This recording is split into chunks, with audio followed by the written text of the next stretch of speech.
JCC की आज जो बैठक थी, मुझे लगता है कि काफ़ी समय के बाद ये हुई। तकरीबन इस सरकार में तो 4 साल का समय हो चुका है भाजपा की सरकार को, तो मुझे याद नहीं कि 4 साल में ये कभी बैठक हुई है। तो इसमें जो हमारे सरकारी मुलाजिम थे, जो कर्मचारी भाई हैं, जो तकरीबन 2.5 लाख के करीब संख्या है हिमाचल प्रदेश में, उनकी एक बहुत पुरानी मांग थी। काफ़ी समय से उनके ड्यूज़ थे, उनके जो ड्यूज़ बनते थे वो पेंडिंग थे। लेकिन आज सरकार ने ये बैठक की। मैं समझता हूँ कि एक तरह से अगर इसको मैं देखूँ अपने नज़रिए से, तो ये एक लोकतंत्र की जीत है कि जो परिणाम अभी आए हैं बाई इलेक्शंस के, उसके बाद सरकार जिस तरह से 4 सीटों में भाजपा की हार हुई है, तो निश्चित तौर पे सरकार दबाव में है और दबाव में उन्होंने ये फैसला लिया है कि अब हर वर्ग को खुश करने का जो एक काम ये करेंगे। और ये काम तकरीबन 3-4 साल पहले हो जाना चाहिए था। रेगुलर मीटिंग्स होनी चाहिए थी, हर साल होनी चाहिए थी।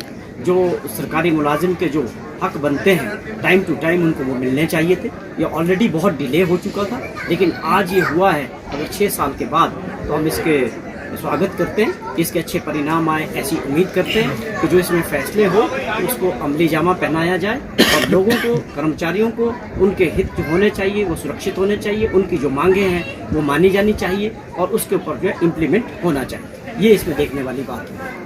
कॉन्ट्रैक्ट का जो पीरियड था, पिछली कांग्रेस की सरकार ने इसको 5 साल से 3 साल किया था कि जो भी कर्मचारी 3 साल तक कॉन्ट्रैक्ट में अपना पूरा समय करेगा उसको हम रेगुलराइज करेंगे। तो वो पॉलिसी हमारी कांग्रेस सरकार की बनाई हुई है।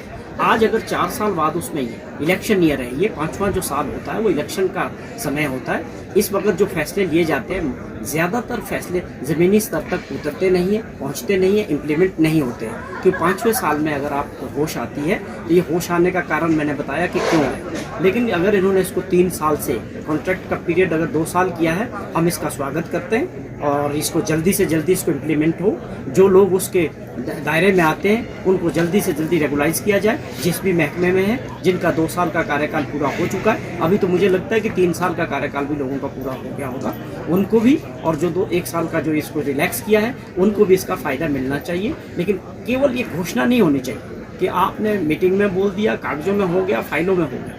इसका जो है कर्मचारी भाइयों को इसका असलियत में इसका फ़ायदा होना चाहिए। आउटसोर्स ये एक बहुत बड़ा दुर्भाग्यपूर्ण है कि जो नीति चल रही है, जिस प्रकार से आउटसोर्स में हज़ारों बच्चे और लोग काम कर रहे हैं, उनका जो भविष्य है वो सुरक्षित नहीं है। और एक इस पर बहुत जल्दी नीति बनानी चाहिए थी। सरकार को 4 साल का समय खराब हो चुका है और जो भी लोग इसमें काम कर रहे हैं इतने सालों से, उनका जो भविष्य का कोई, ये कभी कोई कंपनी चली जाती है, कोई संस्था चली जाती है, उनको निकाल दिया जाता है। तो इसके लिए आने वाले समय में इस सरकार को भी सोचने की आवश्यकता है। जो आने वाले में अगली सरकार होगी उनको भी इसके बारे में सोचना पड़ेगा कि किस प्रकार से जो आउटसोर्सिंग पे जो लोग काम कर रहे हैं, वो हिमाचल प्रदेश के लोग हैं, बच्चे हैं, उनको किस प्रकार से इनके चुंगल से बचाया जाए और उनको जो मिनिमम सैलरी की वो डिमांड कर रहे हैं कि मिनिमम वेजेस उनको भी मिलने चाहिए, उसमें सरकार का इंटरवेंशन होना चाहिए। ये एक बहुत बड़ी समस्या है। हज़ारों के संख्या में लोग आउटसोर्स पे काम कर रहे हैं, लेकिन ये सरकार, मुझे लगता है अब 4 साल बाद अब होश में आई है, जब लोगों ने इनको एक डोज दिया है,